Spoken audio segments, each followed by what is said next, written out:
আপনি ভাবতে পারেন, এমন এক জায়গায় কাজ করা যেখানে প্রতিটি মুহূর্তে মৃত্যু নিশ্চিত হতে পারে। ২০১১ সালে ফুকুশিমা দাইচি নিউক্লিয়ার ডিজাস্টার পুরো বিশ্বকে কাঁপিয়ে দিয়েছিল।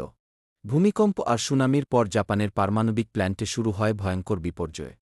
এই সময় সবাই যখন এলাকা ছেড়ে পালাচ্ছিল, তখন প্রায় ৫০ জন কর্মী থেকে যায় ভেতরে। তাদেরই বলা হয় ফুকুশিমা ৫০। তারা কাজ করছিল এমন পরিবেশে যেখানে রেডিয়েশন এত বেশি ছিল যে কয়েক মিনিট থাকাও বিপজ্জনক। তবুও তারা রিঅ্যাক্টর ঠান্ডা করতে, বিস্ফোরণ আটকাতে এবং পরিস্থিতি নিয়ন্ত্রণে আনতে লড়াই চালিয়ে যায়। তাদের এই সাহসিকতার কারণেই আরও বড় বিপর্যয় এড়ানো সম্ভব হয়। তারা শুধু কর্মী নয়, তারা ছিল বাস্তব জীবনের হিরো। কখনো কখনো সবচেয়ে বড় হিরোরা ক্যামেরার সামনে নয়, বরং জীবনের ঝুঁকি নিয়ে ইতিহাস তৈরি করে। এই মানুষগুলো কোনো স্বীকৃতির আশায় কাজ করেননি।